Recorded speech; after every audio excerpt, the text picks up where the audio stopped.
Hello दोस्तों, good morning, सलाम, आदाब, नमस्कार, सत श्री अकाल। आज हम एक बिग ब्रेकिंग अपडेट के साथ आपके सामने हाजिर हूँ एसटीईटी की रिगार्डिंग जो 3 सब्जेक्ट साइंस, उर्दू और जो है संस्कृत का जो रिजल्ट नहीं आया है उसका पूरा मामला क्या है बहुत ही शॉर्ट टाइम में क्लियर करेंगे। देखिए, एक ट्विटर यूज़र मृदु भारती नाम की एक ट्विटर यूज़र है, इन्होंने संजय कुमार यानी जो संजय कुमार जो शिक्षा विभाग के प्रधान हैं उसको जो है ट्वीट करते हुए कहा कि कितना इंतज़ार करना पड़ेगा एसटीईटी 2019 के बाकी विषय के रिजल्ट जारी होने में। बाकी हो विषय से रिलेटेड आप तो वहाँ थंबनेल में देखे होंगे कि कौन कौन सा विषय है। ये कुछ दिन महीने का देरी हमारे जीवन पर भारी प्रभाव पड़ सकता है।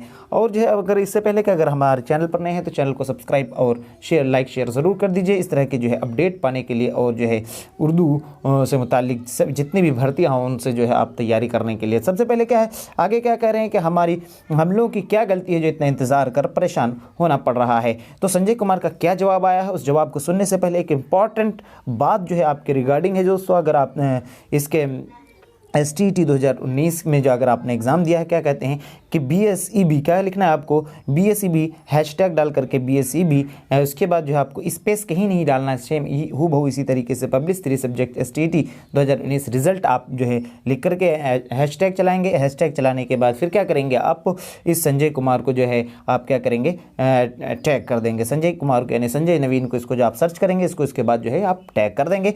उसके बाद उन्होंने क्या जवाब दिया संजय कुमार ने, तो वो जवाब देखिए बड़ा इंटरेस्टिंग है, उससे आपका दिल गदगद और खुश हो जाएगा। आपकी कोई गलती नहीं है, किसे मृदु भारती जो ट्विटर यूज़र है उसे दिया जा रहा है, कोई गलती नहीं है, कुछ तकनीकी समस्या है जिससे इस सप्ताह दूर कर रिजल्ट प्रकाशित किया जा सकेगा। यानी पता ये चला दोस्तों कि इसी सप्ताह जो है रिजल्ट जारी हो जाएगा यानी। और ट्विटर कैंपेन चलाते रहिए। और आपको कैसा लगता है कि अनुवादक का भी इसी तरह हम लोगों को कैंपेन चलाना चाहिए? अगर चलाना चाहिए तो कमेंट बॉक्स में ज़रूर अपनी राय दीजिए। ओके, फिर मिलते अगली वीडियो में, तब तक के लिए खुदा हाफिज़।